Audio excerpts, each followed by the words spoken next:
sure that we take this information and go back to our communities and say, these are the 3 things, the 1 thing that we are going to work on so that we are more empowered. And there was a lot of information that was given up here, but the things that I personally took away, so if you didn't hear anything and you didn't raise your hand, let me give you some stuff that I heard. The first thing is voting.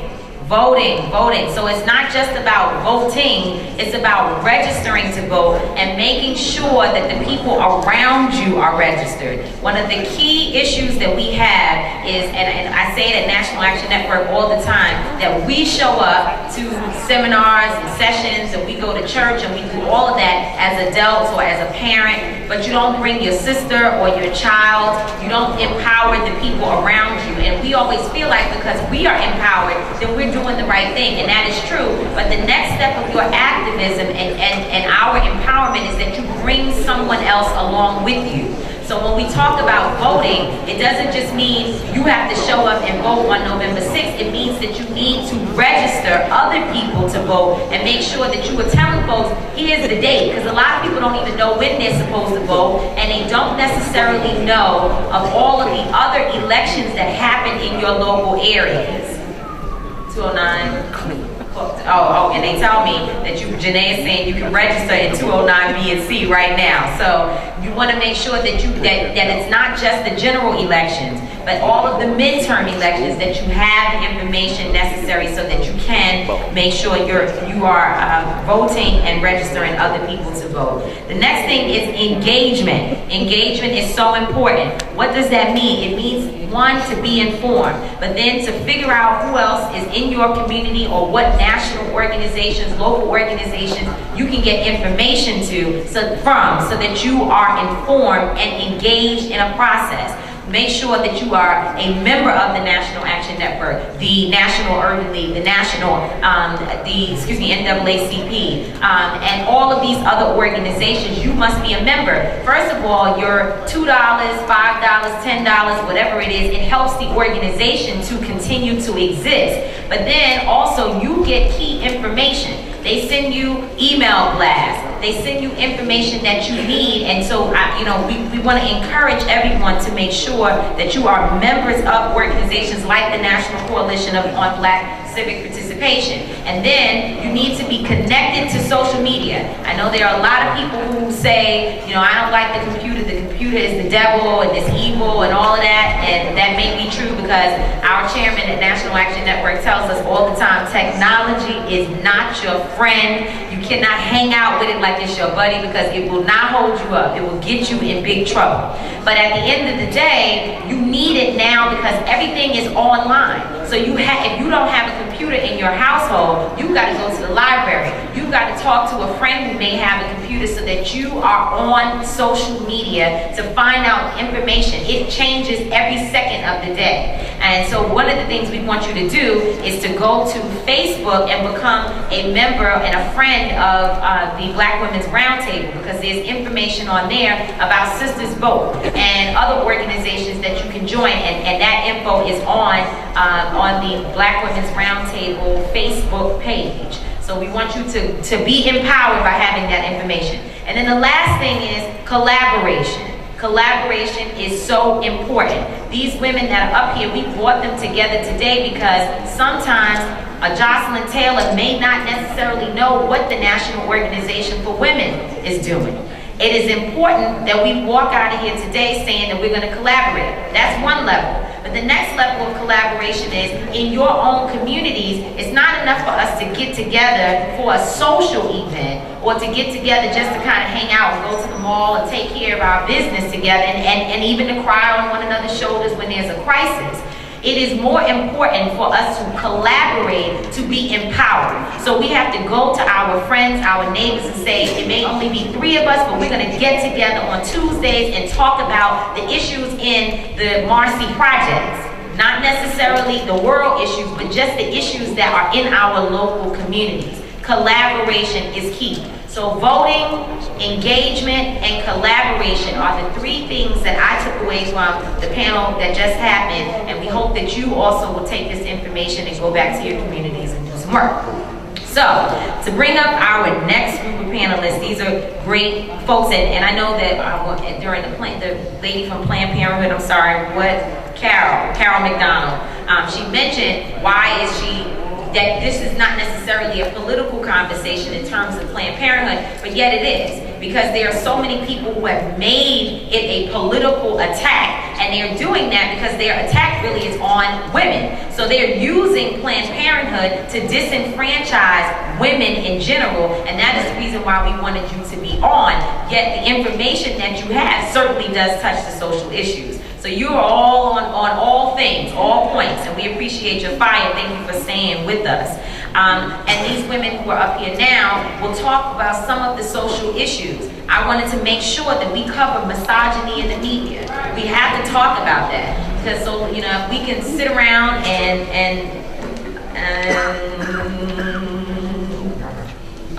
okay, all right. So if we can sit around, and watch people degrade us and disrespect us, and then how does that play into what our young girls take away? How does that impact our community? So we've got to talk about misogyny in media. We have to talk about the health disparities, what is happening with our health disparities, HIV/AIDS, where are we with that? What can we do in that area so that one, we have the information that we need, but then second, that we go into the communities and really take action.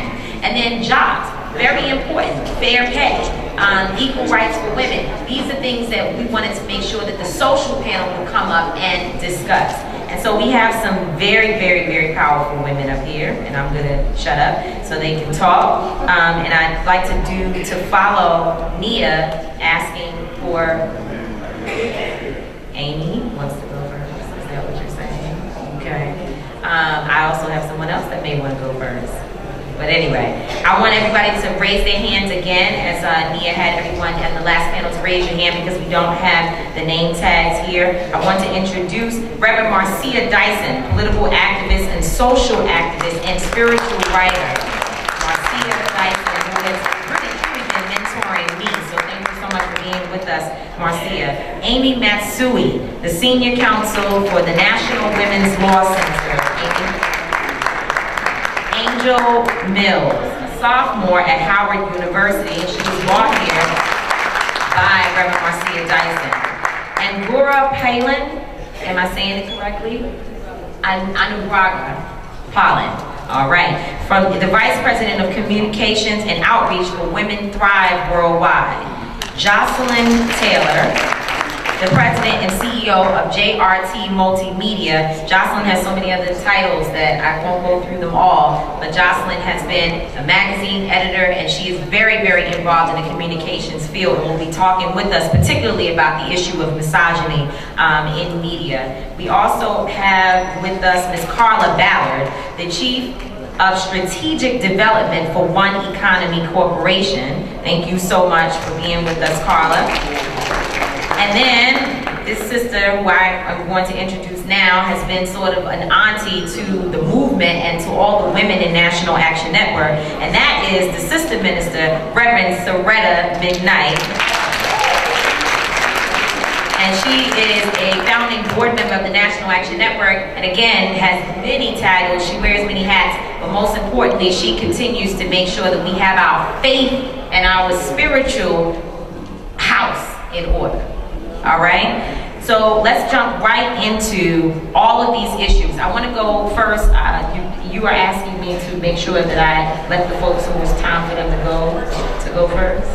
So let's go to Marcia, because we know you have to go. Marcia, we talked just now about a lot of the political issues, but one of the things that we know is that the health disparities that are plaguing women is a major issue. And I wanted to ask you, what would you say is the key health issue that we need to be looking at and addressing right now? What would be, and I'm asking this question because I want everybody to go around and talk about the work they specifically do so that we get to the solution. So what would be the key health component? And then on a broader perspective, you do so much work across in Haiti and other places. So what are some of the key issues that we need to be focused on in the area of health?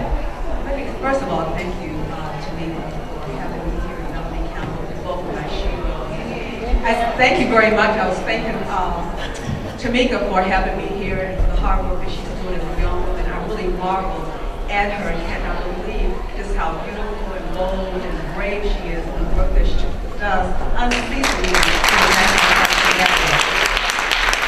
And tonight she Melanie Campbell and all the many hats that she wears, because without, you're right, I think someone said if there's something about political activism or political strategies or civic participation, if Melanie Campbell is not in the room, then it's not authentic to me. And for all the other women who presented earlier, thank you very much. You're going to make my, MSNBC at 3:30 very easy for your information, and all props to the sisters on the panels now. This is what ails us first of all. When I was on MSNBC last week, we were talking about the war on women, which continue, and women are under a lot of stress, which first of all will cause all of us to be ill. And sometimes men will say, well, you get stressful and you're hysterical, and I teased it last week by saying, yes, because we suffer from PMS. We suffer predominantly from patriarchy, misogyny, and sexism, and it's not a 30-minute difficult thing. It's 365, 24 hours, 7 days a week. And fighting PMS, patriarchy, misogyny, and sexism, that really pervades race, Democratic, Republican parties. It is really what makes us ill, that even men themselves suffer, because really, we would say in the hood, if mama's not happy, then nobody's happy. But if mama's sick, everybody is sick. And I think that this whole attack on the president's health care plan for people is something that we really need to push on. But we can't push on if we're not out there voting. When we heard the statistics, especially with the low voter turnout with women, African American women specifically, in 2010, we can't say that as far as the pathogen of diabetes is our #1 issue, or having high blood pressure is our issues, or having an increase in lupus, or even as Minister Lisa Jackson has a child who suffers from asthma. A lot of us are victims of environmental racism. It is everything. It's not an either or both and. It is all sums when it comes to black women and black communities' health issues. Now, the one thing that I would say, and I'm talking fast because I had to combat Michael Dyson a lot, is that one thing that I'm really hoping to, our situation as African Americans, and Tamika is seeing this more as she travels globally, is really tied to a larger ship of oppression of African descent people. We need to think beyond the borders of the confines of our geographic location, our affiliations with our jobs, and our political affiliations as well, and see ourselves tied into an international community, because as it goes with African Americans, it's really what is happening in all of Africa. So I'm hoping that when we see what is the attack on all African descent people and other minorities in the world, like she would tell you more about Women Thrive, right, which I'm also part of, Maria Bello, is we can't be well unless our society is well. We like to throw out the adage, it takes a village to raise a child, but what if that village is sick? Environmentally, through education, equal opportunities for pay for women, employment, entrepreneurial opportunities. A sick village can do nothing well. So we have to use the only tool that we have, which came through a legal document called the Constitution, and that is our right to vote. Without that, we will remain sick, and we'll have no conversation about the prescription that is prescribed upon us by people who don't subscribe to our needs and our situations. So we're still looking for, which you've given us, a mental health, which I think is a major issue, and we are looking for what is the major health issue. If anyone wants to address that, then please, what is the major health issue that we're facing? Jocelyn, if you want to. First of all, can everyone hear me? Okay. What I think is one of the major health issues, and we're talking about solutions, is something that we can do immediately, and it's really, you've heard the adage, you are what you eat. And really, we have to stop looking at, we talk about, soul food and traditional foods that we've eaten, and we know that even now, even the government, that food is processed differently. I mean, if you look 30 years ago to even now, even you look at young children, and I know, I grew up, I'm 47, I was a child of the 70s. We did used to go out and play more and run around and such, but it's something more that's happening. And as I'm a mother of a 15-year-old daughter, and I think that what we have to stop doing is looking at the old habits and of the way that we eat. We have to look at exercising more and really take that seriously. Absolutely. I myself, personally, about 7 years ago, and I've always pretty much maintained the same size, but any woman, whether you've had a child or not, over 40, your body starts to change. There's nothing you can do about it. And I started getting colonics. I'm not saying that's something I did once a month, but I mean just something quarterly. Also, I looked at the food I was eating and how it's affecting me. What I could eat, I couldn't eat anymore. And I just think that is something that we can immediately do. I know we're talking about solutions right now, and we do really have to change those types of things. I'm not one of those people saying you can't eat pork, but if you know it's not working for you, if it's something that's bringing on, you have a lot of high sodium or cholesterol that's in your diet, because 9 out of 10 people that have ailments is really coming directly to what they're eating. So it's you really have to look to that and start doing things like maybe juicing your vegetables and fruits. And you might say, well, why is Jocelyn talking about that stuff now? But it really is important. It does make a difference, and you will see a difference in how you feel. If you add exercise to that, exercise doesn't mean that if you don't have the money, you don't have to go to a gym necessarily. It could be just getting up in the morning, doing some sit-ups, or just stretching your legs, just doing stretches and such. So I mean that's just something on a lower level. I know like the other women might speak more from a political perspective, but I just think that's something we need to look at. It's just how we eat. I don't think that's on a lower level. That's a very, very important issue, what you're eating. So we have mental health and we have what we are putting into our bodies. Now, when you talk about the mental health issue, it brings you right into the conversation, Amy, because fair pay certainly leads to mental issues because we need to be able to feed our families. And I know that you all have been very, very involved with this whole equal pay issue. So would you speak with us about that? The first thing I want to say is I'm honored to be able to have this conversation. And I wanted to say thank you for having me here to be able to speak about some of the issues that are important to women that we work on at the National Women's Law Center. So next week, I think you have to bring your mouth very close to it and speak in. Yeah. So next week is Equal Pay Day on April 17th, and that's the day which marks women make 77 cents for every dollar that's paid to men, and even worse and more significantly, for African American women, it's 62 cents for every dollar the white man is paid. For Hispanic women, it's 54 cents. So when you are faced with people around the world and across our country every day in your workplace, not knowing what other people are paid, that was the Lilly Ledbetter Act, the first act that was signed by President Obama.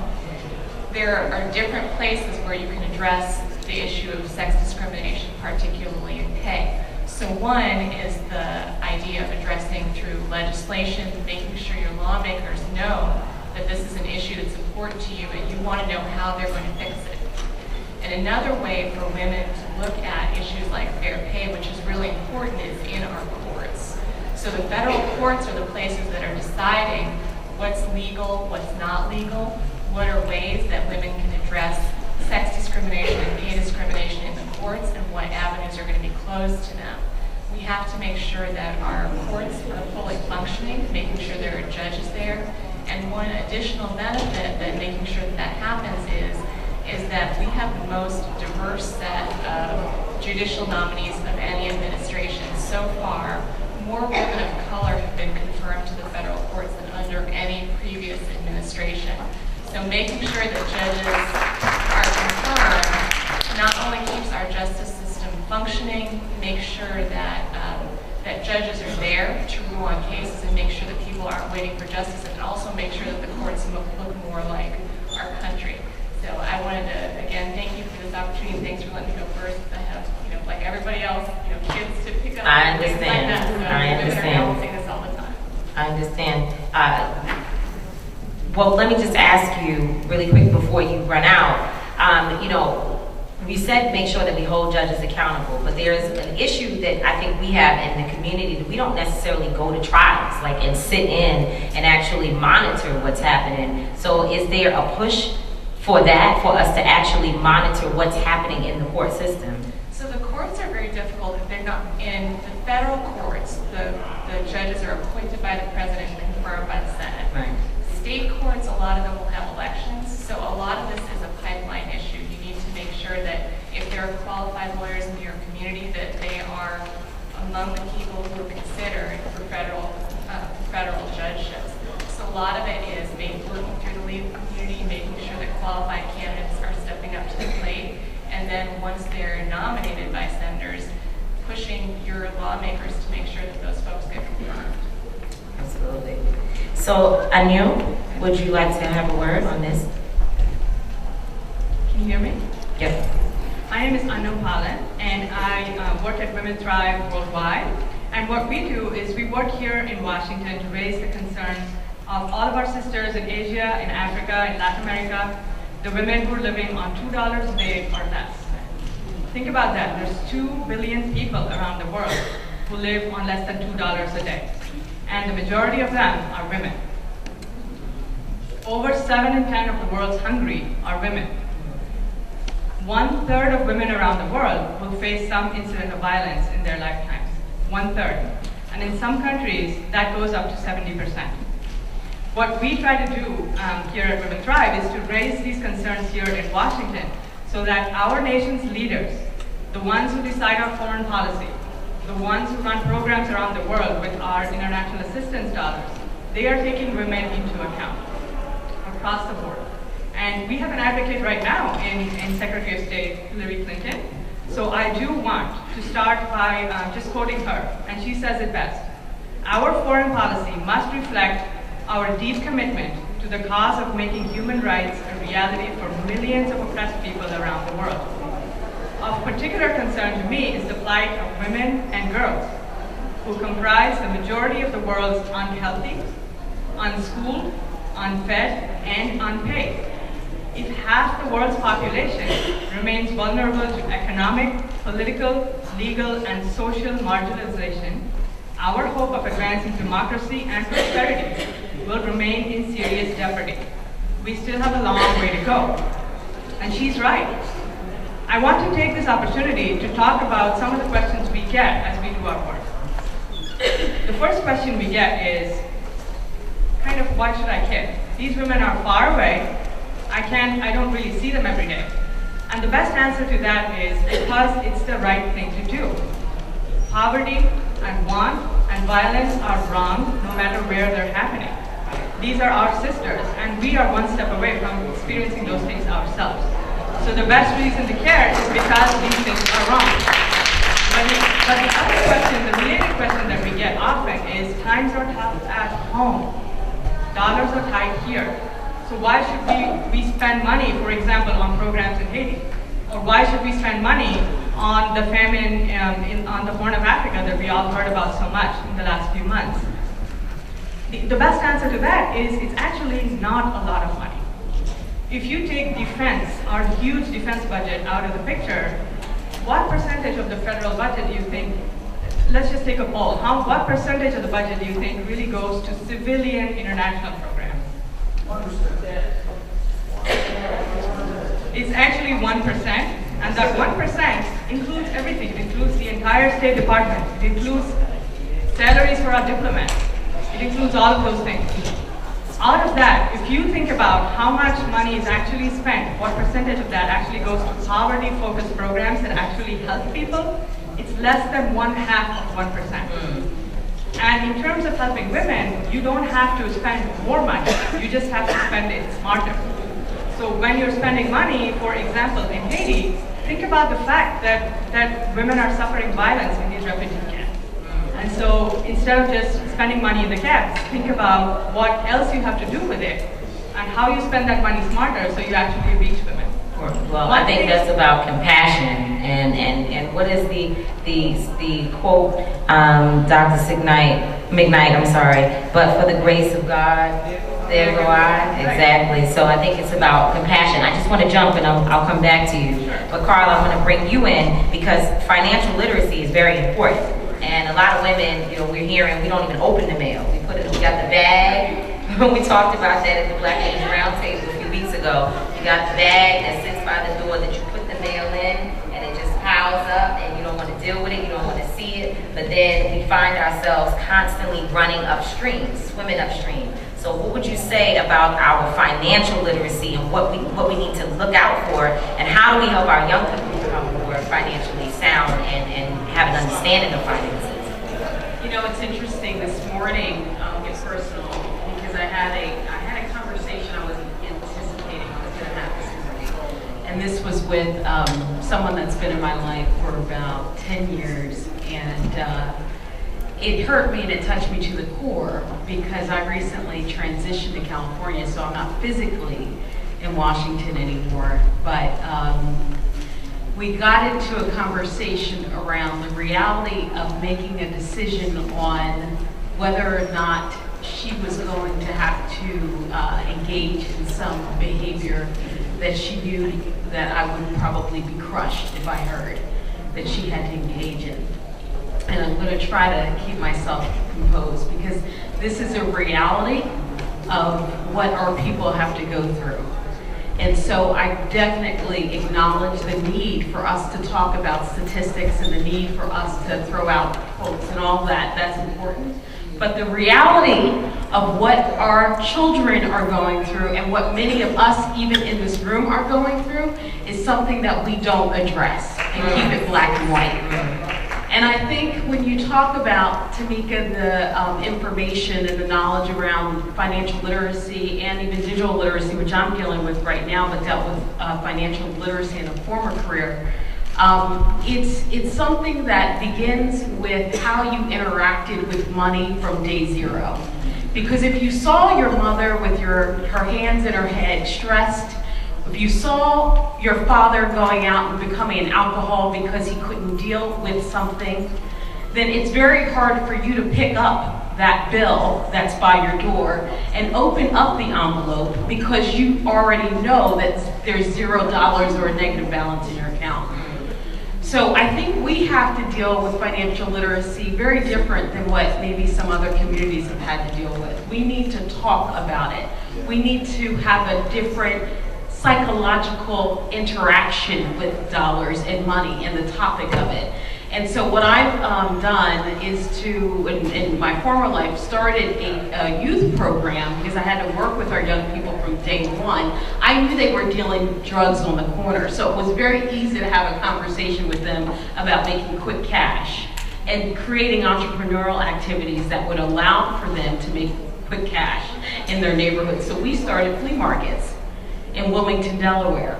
And that was an opportunity for them to get that quick money off of just the table and they could exchange. And then before they did anything with that dollar, we had an appointment at the bank the very next moment, actually after the flea market. And we sat down with the bank tellers and we talked about what it meant to be able to put that money away and to understand financial literacy in a very real way. Because when we talk the big numbers and we're very, stats, our young people aren't getting it.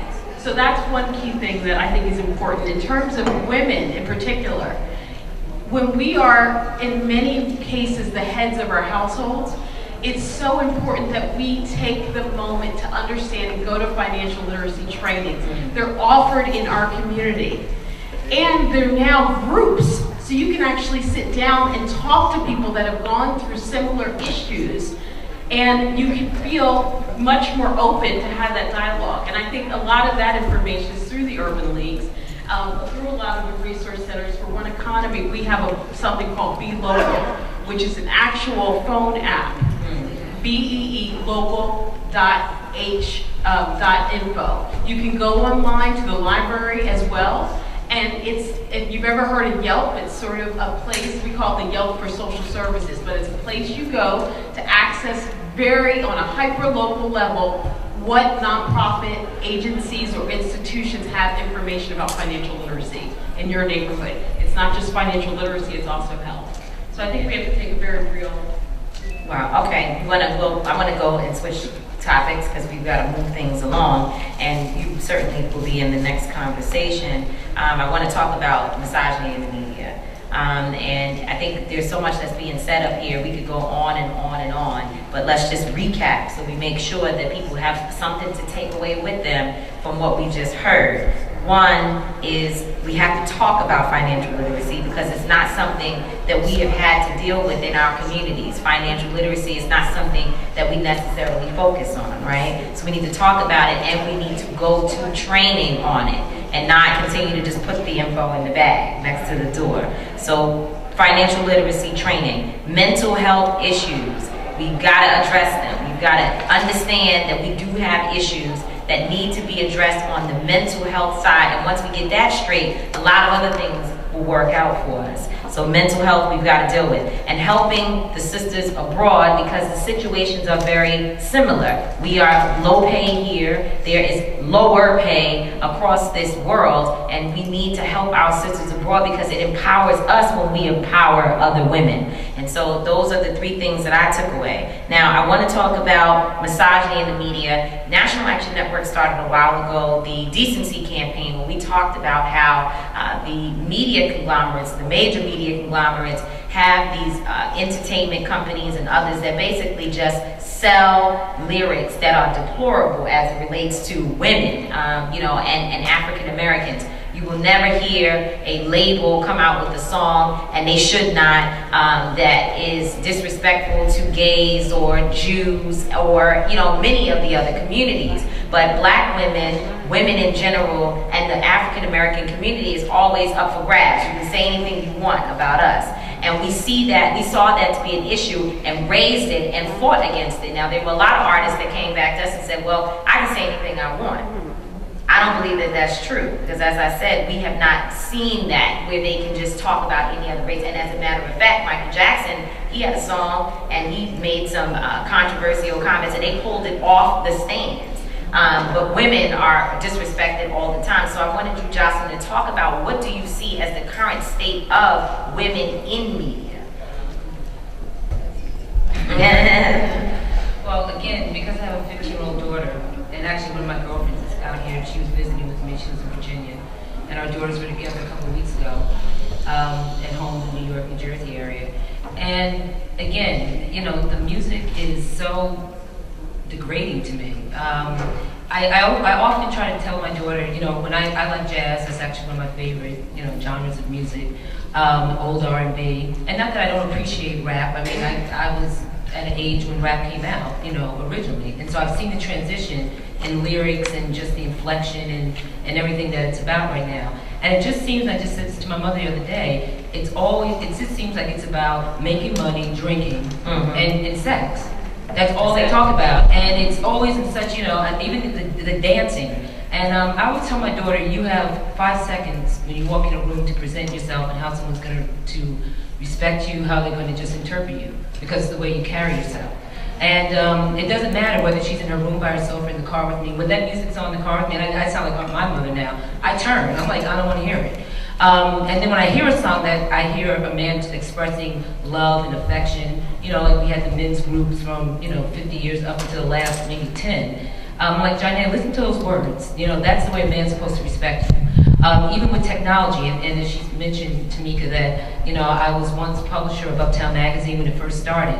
And I can say this firsthand. I came on board there when there was one of the persons that had left to go on to another magazine. He was the founder of the magazine, asked me to come on board.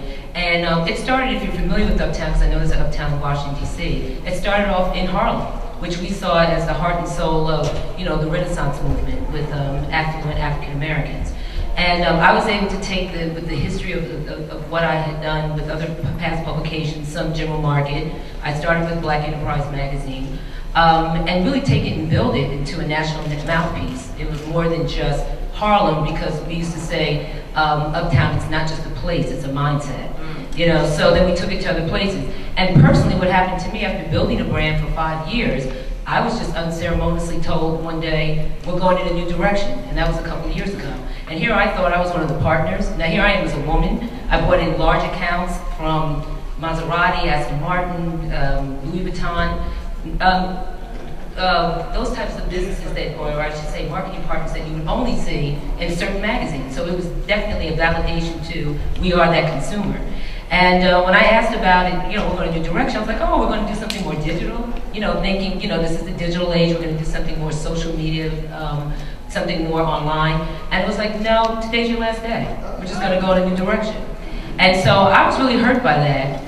But but again, because I always say my motto is when you're on your A game, there is no playing be. Right. You know, so as a woman, those are the types of things that, you know, I try to instill by example. When my daughter sees that, when I'm speaking to other women, I immediately started JRT Multimedia LLC, which is a full boutique media marketing event planning company.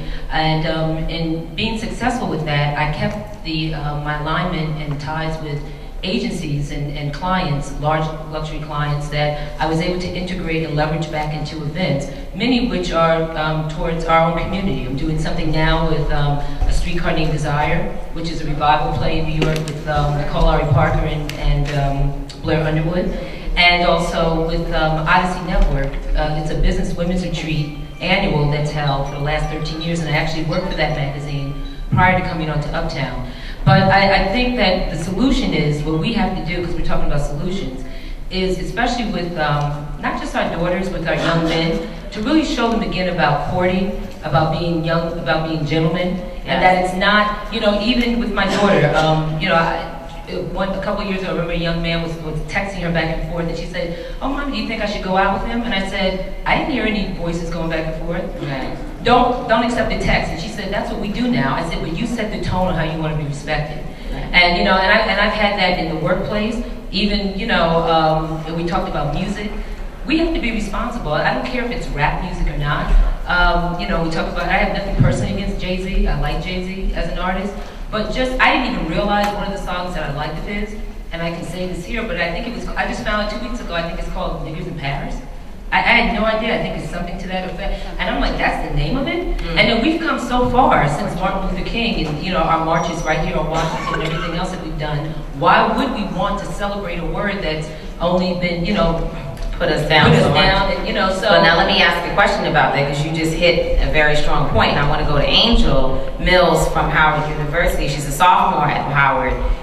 The issue that people raise is that reality TV and all of that, that's what we watch.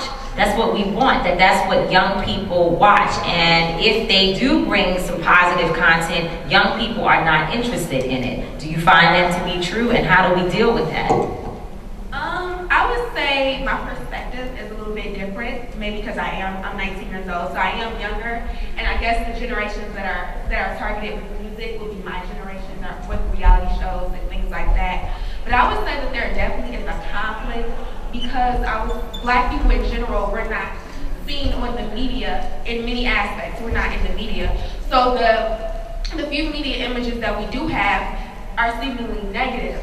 So I think at Howard specifically, and just young people, we kind of have that dilemma of, we want to support the images that we do have. We have the struggles to support those images, because at least we're there, we're in the media. And then the other half is, okay, we can condemn those images, but in reality, if we condemn those images, we're not going to be there.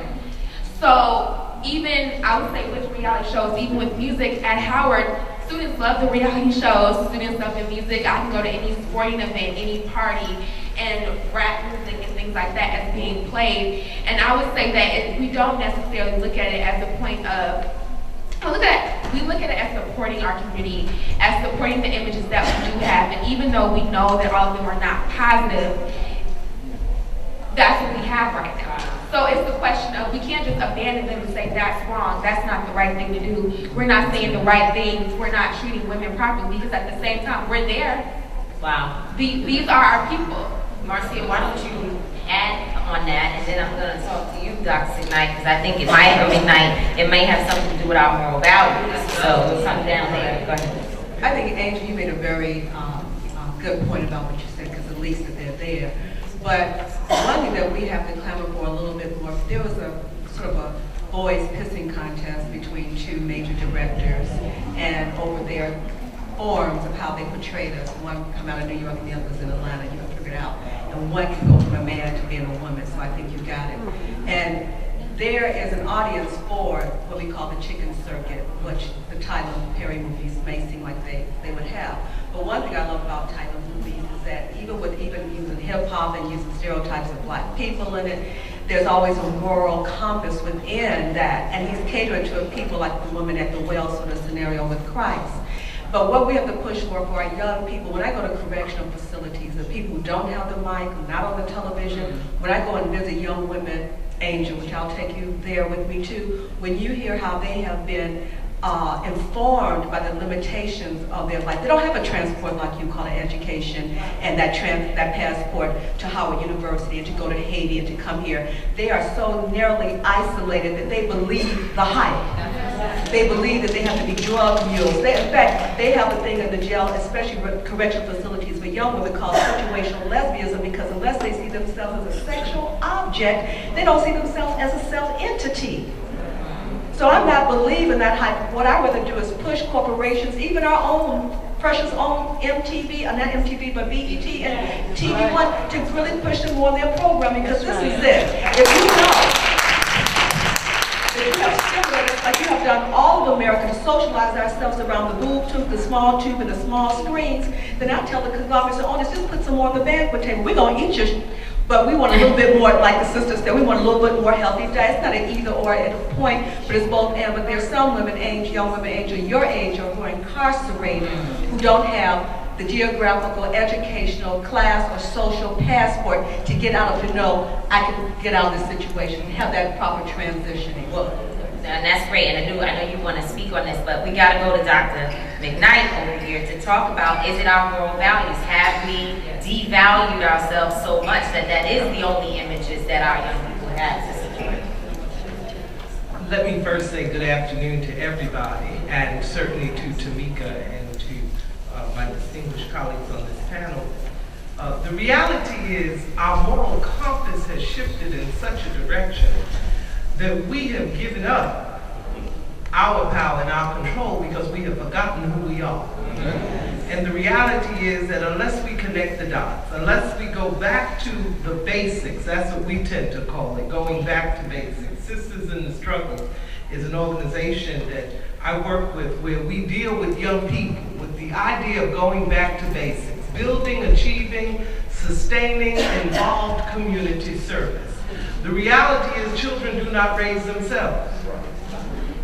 So we have a responsibility to be able to pour into, to pass on links and lineage. One of the things that convention and one of the things that Rev Sharpton talks about all the time is the fact that these are not anomalies, that people just don't pop up and appear. It's a continuum. So if it is a continuum, then it becomes our responsibility to be able to reach back into our communities. It's not enough to talk about quote-unquote broken homes. We all know about that syndrome. We all know that we did not all come from nuclear families, that we had big mamas, that we had aunties, we had uncles, we had extended families, we had churches that played a role in our development. Isn't that right? Nothing happens in isolation. So if we go back to basics, if we go back to the framework of understanding who we are and whose we are, and certainly if I can pause parenthetically and talk to the sisters for a minute, we are fearfully and wonderfully made in the image of the Almighty God. And the reality is, and not to preach, but just to share with you for a moment, the reality is that when God created man, and yes, God created Adam, and biblically that's my frame of reference first. But come on. If you read your word, it said that Adam needed a helpmeet. In other words, God gave us all that we needed to do what it is that God has charged us to do. It was Mary that carried the word and then birthed the word. So we are contained within ourselves with the capacity to transform. We carried the transforming agent. So those are the things that we have to hook back up with, we have to connect back to, and then be able to be courageous enough to take the stands that are necessary, where we don't have to apologize, A, for being the original woman, and B, for being the original people. And when we can take that and we can translate that into this 21st century, nothing is so new. I mean, the idea that we have the ability to reach out and touch quicker than we ever have, fine, but we need to be able to take those types of things and let them work to our advantage. Don't tell me about a child who says in front of a TV that this is acceptable. Turn the TV off. Pick up a book. Do some reading. It is up to us to be able to set the tone, and it is unacceptable to think that it's just an isolated incident in this community or in this household. We are a community. Our borders are not geographically defined. And the reality is what affects you affects me, and if it's not today, it's going to be tomorrow. So until we re-up again and take the position where we understand that we are charged to leave this place better than we found it, where we understand that we do not have to apologize for being who we are, and that we understand that we have a generation of greatness that is willing to emerge, ready to emerge. They just want us to resume the position where we can be able to teach and train and grow together. That's the bottom line. So when we talk in terms of being able to make this thing right in our moral compass, the thing we have to do is, yes, support organizations like the National Action Network. Yeah. Support organizations that are doing the work and building community. And then do the work. Locally first. All politics is local. Do it first locally. School board, state legislature, local. Even your congressional representatives, they represent local districts. Yes, we have to vote. I'm tired of folks talking about 2010, women didn't go vote. Well, 2008, we came out in record numbers. Record numbers. What happened in 2010? We'll go back, we'll do some research. We'll read. We always know midterm elections, numbers go down. But we also realize that we are always able to stand up, and when the Macedonian call is given clearly, that we respond.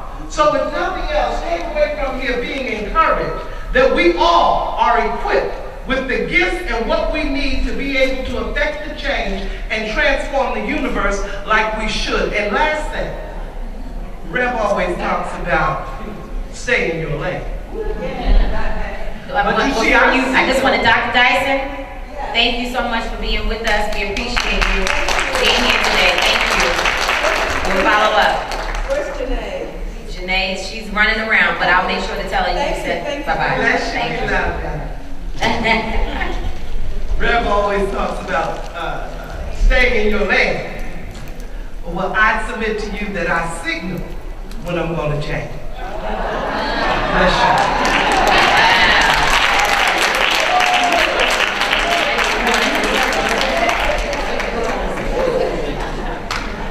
We're getting ready to wind down. We have another panel coming up, the Young Professionals panel, the steps to the executive office and beyond.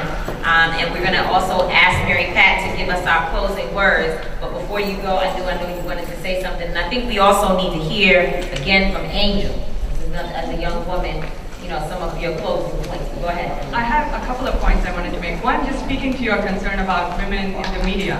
I wanted to give you an example of what women in another country did when they were faced with the same problem. Because this is a problem that women face throughout the world. A, there's not enough good media out there, and whatever they do see, they're very disturbed by. So I lived in Cambodia for 3 years, and I was a journalist then. And there were these 5 women who were working in the media who were so tired of what they were seeing in terms of women's portrayal in the media that they decided to start their own nonprofit called the Women's Media Center. And what they do is they actually produce content for mainstream radio and television with very few resources. I mean, this is a really poor country. And now they do a whole range of things. They have 40 staff. They have their own FM radio channel where they're talking about all of the different issues that women do really want to talk about. They produce soap operas for television where they're talking about, all of the social issues. They talk about family planning. They talk about spacing children and not having them too close together. They talk about taking care of your health. They talk about all of these issues that are still taboo in that society. But they do it through the media because they're producing it themselves. And I am really inspired by that, because if they can do that there, with so few resources in such a poor country, we have something to learn. And so I learn something every day in this job, and that has been a great lesson. The other thing I will say is, one thing that women often ask me here is, so what can we do for women? We're so far away from them. And the one thing I would say is, apart from just writing checks to organizations whose works you believe in, or writing a check for a charity working in Haiti, what you can do, and only we can do this because we're American, is use our voice as citizens. Call your member of Congress and ask him what he's doing about global women's issues. And you would be surprised, because they get such few calls about this issue. If they get 5 people calling, if they get 2 letters, they actually pay attention to it. And so the next time there's a Haiti, or the next time there's a tsunami, and you hear about all this foreign aid, call your member of Congress and say, hey, what are you doing about this? And are you making sure that some part of this aid actually reaches women? Because very often it doesn't. And women are really more affected by these crises than men are, very often. Thank you.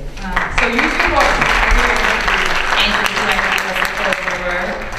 Sure. I just want to say that when it comes to the way Black people are portrayed in the media, and definitely how young women such as myself and just young people in general, how we internalize those messages, I would just challenge all of you to say, instead of attacking the packaging or attacking the reality shows or attacking the music, let's wonder why that's appealing to young people. Let's wonder why they are degrading women. Let's wonder why they are even saying these things in the first place.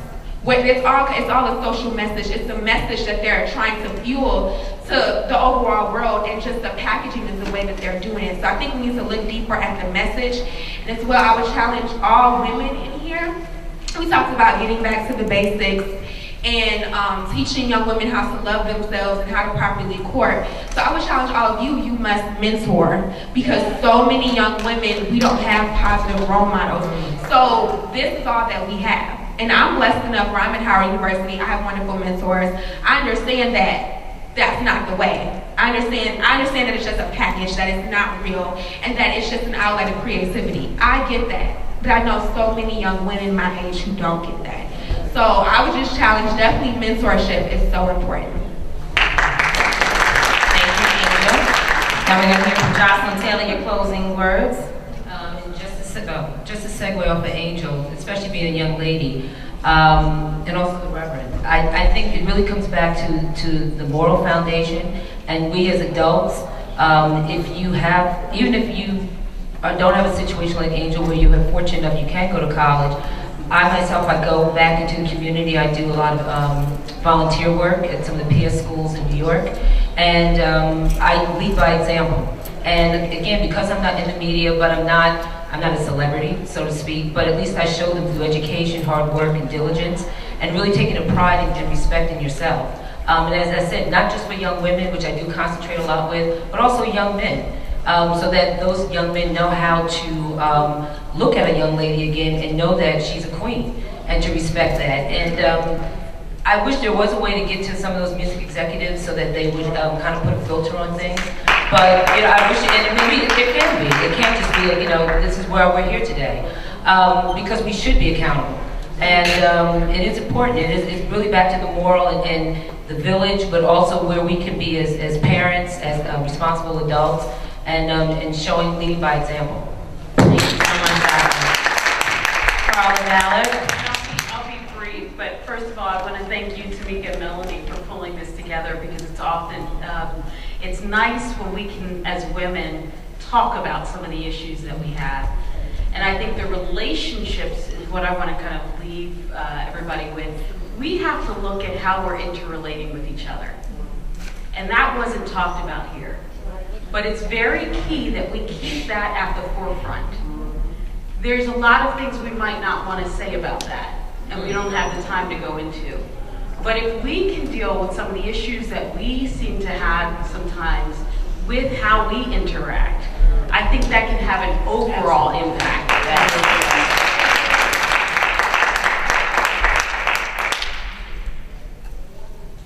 I can do all things through Christ who strengthens me. I can do all things through Christ who strengthens me.